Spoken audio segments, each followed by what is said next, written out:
Will Pro Tools 9 work with Windows 8.1? Let's find out. First, let's open up the demo session that comes with Pro Tools 9. This session will have plenty of tracks to test this out. For our system, we have a 6th generation Intel NUC with an i5 processor and 8 GB of RAM. We're going to record 16 mono audio tracks and the stereo 2 mix.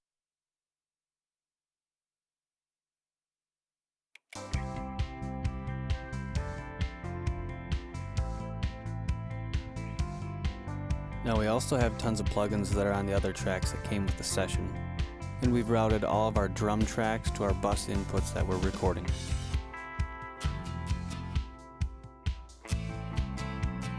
And as you can see, everything looks fine, being the CPU's only at about 20% load.